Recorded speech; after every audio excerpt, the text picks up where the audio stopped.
Welcome to our tour and day in the life of our Winnebago Travato. We're Marissa, Nathan, Hensley, and JJ. After living in our RV for 6 years, we're taking a 10-week adventure detour to visit our 50th state of Hawaii. Life is a journey. Let go and get going. Last week, we took the van to Haleakala National Park to watch one of the most epic sunrises of our life. We hiked into a dormant volcano, and JJ got so tired. So tired, take a break. This week, we're peeling back the curtain and giving you a real-life tour of the ups and downs. When you're tired, you make bad decisions. This is not a quiet generator at all. Of living in a Class B van with a family of 4. What's up, fellow journeyers? So today we're super excited to do something. I don't know that we've ever done this on a tour video. So this is gonna be a combo of a tour of the Winnebago Travato 59G. It's gonna be a pros and cons of living in this. We have lived in an RV 6 years, but it's usually we've done fifth wheels, Class A's. We have never done a Class B van. It's been Nathan's dream. He's always been like, let's do van life. Let's live in a van. And I'm like, I mean, I love the flexibility that they offer, but, you know, we've got 2 kids. So we thought, what if we just give it a try, see how it goes? If you want to see a tour of this is a 2016 Winnebago Travato 59G, there's probably like 50 videos out there, but we're going to show you what it actually looks like to be in a Winnebago Travato 59G. It is not going to be clean. It's going to have kids. It's going to have the 4 of us. I follow a lot of van life on Instagram, and it always just looks so beautiful, but I know with RVing, it is challenging. It's really challenging, but I've always wanted this amazing view out the back doors of a van, and honestly, this has been my favorite part of traveling in this van. Check out this view. It's just been my dream to like sit in bed. I've been looking at the stars at night, drink my coffee. Yeah, this is definitely a hack as far as like RV travel and seeing places. And you may have seen it in the B-roll too, just 100 feet behind us. That's right here too. Like you can walk up some stairs, you can go out and you can see a sunrise, sunset, whatever. We're in a regular parking spot with this van. We can go anywhere pretty much and park in normal spots and just go about our day and live in our van. So this van is 21 feet. You're still maybe barely longer than a regular parking space. But if you can hang over all past this rear bumper, yeah, you gotta watch out. It's crazy low to the ground on this. But if you can hang over it all, you can get into pretty much a normal parking space, which is awesome. Oh, hey, Hensley's up. Hey, girl. The width is also not crazy wide, so it's not too bad as far as, I mean, look at this, you know, plenty of room on the parking space. You've got these back doors that can swing all the way open if we want to. You've got a net that you can put here if you wanted to block mosquitoes and stuff. We are up on a mountain right now. We do not need the net. You do have the hitch if you want to add something onto the bumper on the hitch. Pretty standard as far as hookups of what you're going to see on most RVs. Water, electric, you got sewer, you got gray tank, you got 30 amp over there for the plug. There are no hookups in Hawaii, so we have not even plugged in. So if you want specific specs on the van, here they are. You can pause the video and check those out. What have you thought about the van, Hensley? Good. So living small, whether that be in a large RV or even in a van, there are definitely sacrifices and challenges of living small. Things go downhill really fast. Everything has a place and everything needs to get put back in its place. And so it actually is like this constant ongoing challenge of staying organized. That's great for some personalities like Nathan. He's like thriving on it. But I do it because of moments like this. I just get to cuddle with my girl on top of a volcano in Hawaii, checking out this view. I don't know if you'll be able to see it. All because we decided to live small and to live on less and just spend more time together as a family and just let go.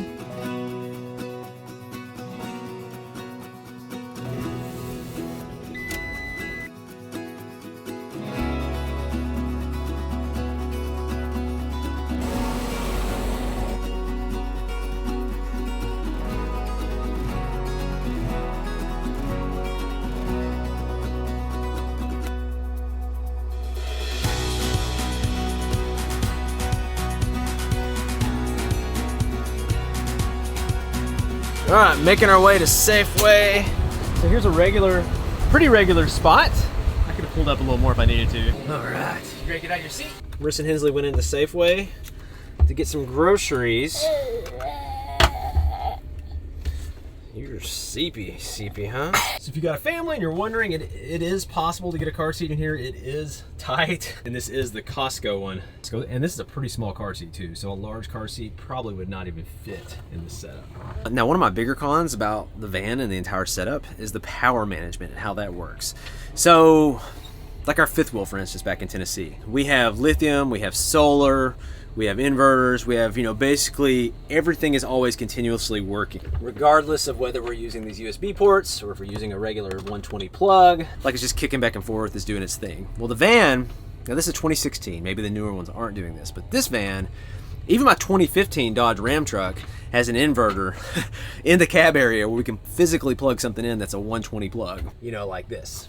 But this van has zero inverters or anything like that. So all we have is the 12 volt plugs, all over the place. So we got 120 plug here, 120 here, 120 there, which is fine, when you're charging phones and, maybe watches and small stuff. But then you start getting bigger stuff like laptops, you get into our camera gear, like it gets difficult, and we need those 120 plugs that are all over the van, but we can't use them unless we turn on the second thing which supplies power in this van, which is the generator. So I can hit this button right here, the start button. It's gonna start up the generator. And boom, we do have all the 120s are gonna kick on. The microwave's gonna start working. All our plugs are gonna start working, which is fine and well and good, but it's another step to have to do that. I wish they just had like a beefy alternator that could run everything except for maybe the AC or something like that. Ideally, that'd be the way to go. And maybe even lithium batteries where it can handle the load better and that kind of thing. Because the biggest downside, and probably my biggest gripes with this setup is, I don't know if you can hear it, this generator. This is not a quiet generator at all. So every time I want to use the microwave, every time I want to plug up a laptop, every time I want to plug up a battery charger for my drone or battery charger for my camera, we have to turn the generator on because we don't have access to these plugs. And the noise, so if you imagine we were staying in this national parks where it's pretty much tents and maybe a few camper vans that don't have generators, there's only 6 sites. It's not a big campground. It's super quiet. And then here we come with our honking loud generator, having to turn it on just to charge a few batteries. So overall, just not crazy about the way the power is done in the van, at least in 2016. Newer years, probably a totally different deal. One thing I do like, and it's an all or nothing, whether you like it or not type thing, but it has a Truma system built in that has the water heater. I think this has the endless hot water heater in it as well, I believe, which doesn't do you a lot of good without hookups, but it does have it. So we got the Truma water heater. The Truma also controls the furnace in the van. So it's kind of nice to have all that in one spot. So I do like that system. It's almost like a lot of the things put into the van were meant for the van to be on full hookups. To me, if you're in a van to be mobile, to be moving around. You don't want to be relying on full hookups all the time. Put a beefy alternator, put 2 beefy alternators. Put a ton of solar on the roof, put some lithium batteries in, whatever you got to do, and get the generator out of there, which I think everything has trended that way. 2016, not there yet. Hey girls. Woo-hoo! Oh my goodness. Oh, I'm liking the looks of that. I know, man. Sunrise, I'm tired. I said, give me the biggest one you got. I think there's an official name, but I'd just say give me the biggest one you got. What is that? It's a cake pop. It's a what? Cake pop. Cake pop. You gotta whisper it? Is it that awesome? And a cake pop? Unicorn. Woo! Do you want to see it? Sure, let's see it. Can she eat that right now? She's already getting it out. No, I want to show my daddy. You even go through the what not to do when you're shopping for groceries in this? Marissa immediately shopped for a full week. I'll show you that clip. This will fit, right? Oh my goodness. There we go. Oh, come on. Is it taboo to put a loaf of bread in the... Yeah, don't put it in the bag. There we go. That works.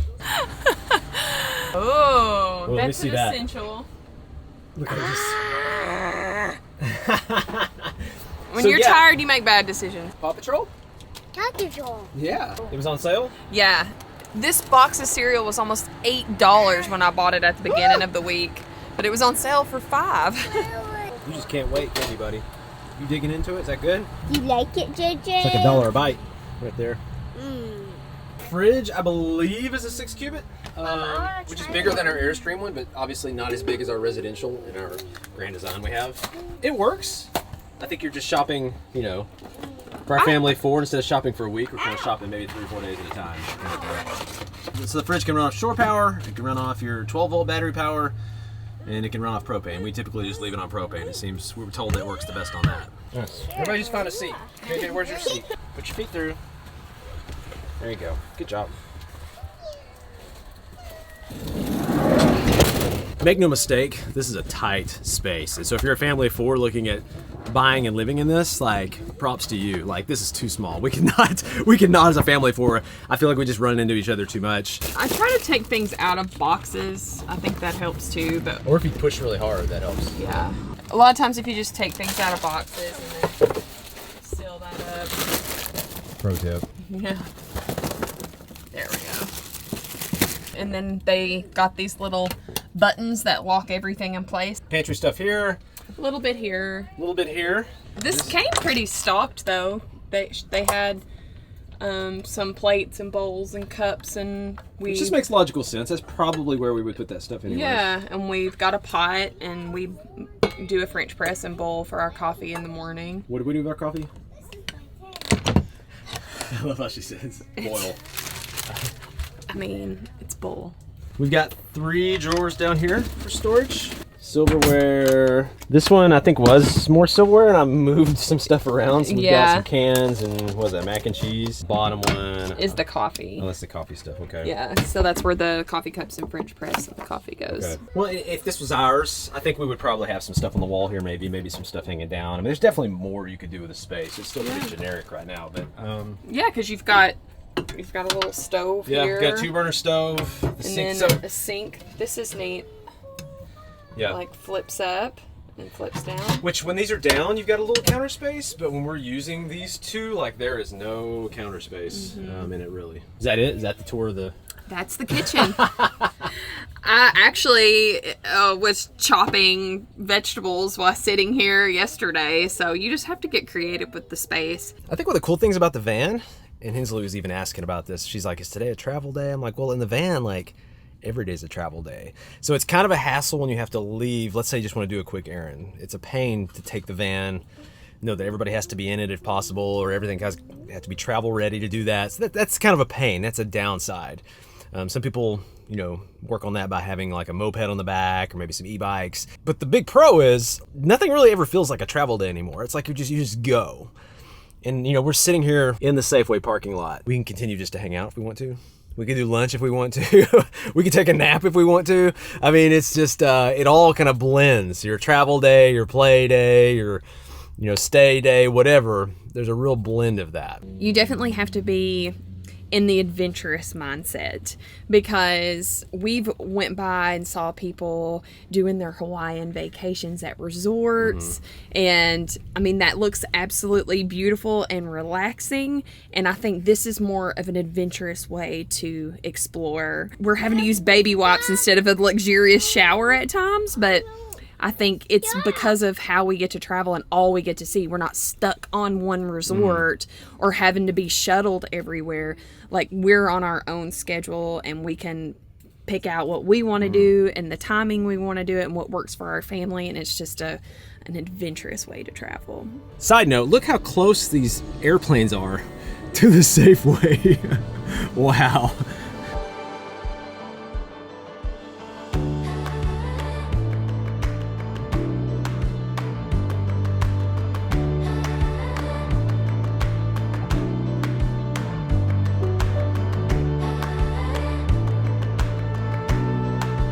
We're at Ho'okipa Beach, and it started to rain, so we got another epic view. We backed up to the ocean here with the van.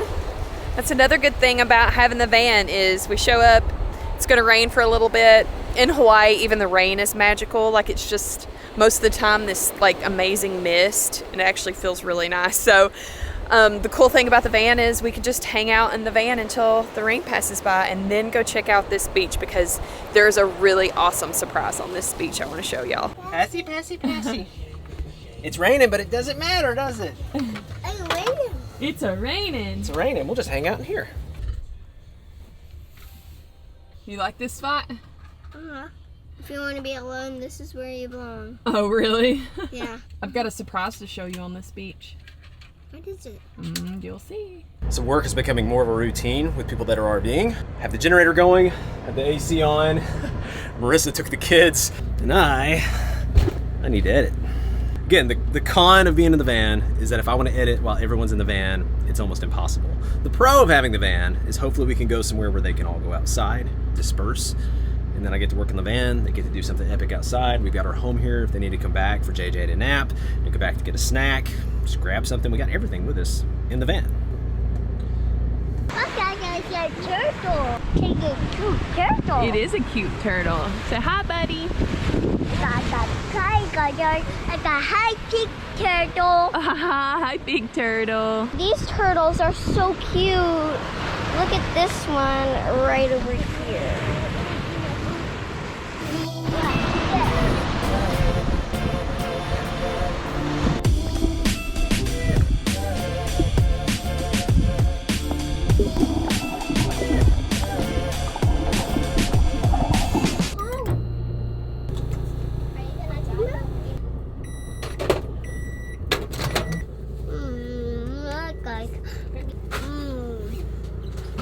A lot of dancing in a van. It's a constant dance. We're calling this the don't ever walk indoor zone. Like you only get to be in this zone if you're actively doing something.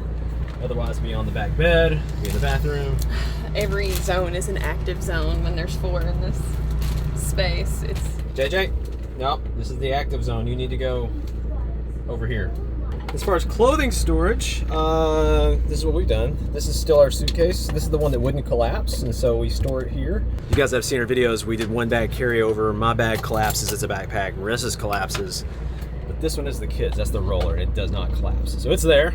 Dirty clothes, diapers. we packed 1 bag for 2.5 months. So everything fits in here pretty well, but it definitely makes it challenging as far as laundry and figuring that out. Hensley, okay. All right, you're in the active. All right, there you go. All right, go find a seat over there. You guys good? Yep. Hey, you look really guilty. You're not pushing these buttons, are you? No. No? Okay, thank you. High five for being good. Here's Hensley's lunch. I don't know if I'm believing him. Oh, I have He's a looking video. kind of Well, I guilty. didn't get him up close when I had the bag out. Are you serious? I'm totally serious. All right, here we go again. Yeah, so his stuff's Hey, don't push the buttons. I know it's very tempting. Can you play with your police car or something? With car. Play with your police car. So we keep everything stored in the packing cubes. These are the tripped version from Tim and Finn. And we just keep everything kind of organized. So JJ has his own bag. This is like the swimsuit bag. So if I know they're going swimming, I can just grab a swimsuit bag. They have a nighttime bag with all their pajamas. So when I know it's pajama time, I grab out the pajama bag. So everybody's in here. And then Hensley's got her own packing cube as well. So that makes it a little bit easier having everybody's kind of organized or grouped together, so I know if we're having a beach day or nighttime. We also have a lot of our clothes in here. And then more of the tripped bags Marissa was talking about, and the tasking bag. Everything's kind of compressed if it needs to be into this spot up here. The bed does fold up. Some days we've been folding it up, some days we just leave it down. Depends on how the day's going. Tucking the pillows up here. There we go. The bed's up. To us, it's not that huge of an advantage because Hensley fell in love with sleeping down here. And so at that point, we just keep a bunch of stuff stored in these 2 drawers we don't use very often. So we don't have to access it much. Same thing with the stuff down here. Like that's our backpacks that are just stuffed down in there. The stuff we need quick access to from the outside, we put it in the back like that. So we can just open the doors and grab it real quick.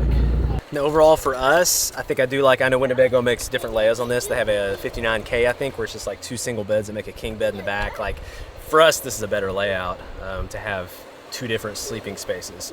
Because we've got this sleeping space in the back that I've shown you guys. And then we've got, this is an absolute disaster. It gets trashed quickly. But this table comes down, a cushion lays on top of that. This slides over. This whole area makes another bed.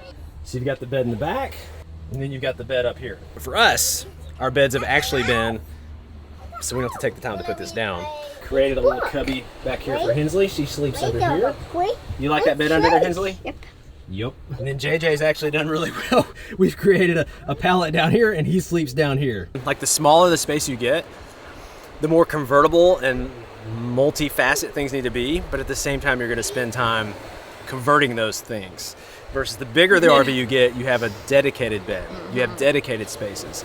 You're not moving things around as much. It's more versatile, but it's more hassle in one sense If too. you like Tetris. Yeah, there's a lot of Tetris involved too. The big two things for me, as far as like maybe cons, one was the power stuff I talked about. Two is just the shower area. When at first glance, this seems great because it's actually for a van, this is a very big shower area. But at least for us, the way we're using it, moving around fast, we have nowhere to dump at all. Like having the large shower area with no option to convert it into much else of anything else is just not great. I've seen some of the newer vans. Remember those we've seen where they had like just like a really tiny, it could be a closet, it could be a toilet. I think you could even convert it into a shower. Now this bathroom is kind of unique.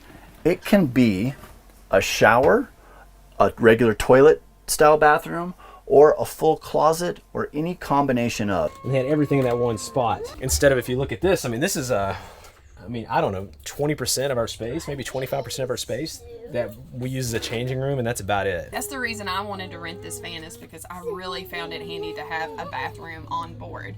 For traveling, for not getting up in the middle of the night and having to go out and find an outhouse. Like, it's glorious. I love having that. The toilet to us would be awesome to have. Maybe something that slides out or something convertible, but to have an entire dedicated shower, sink, toilet area.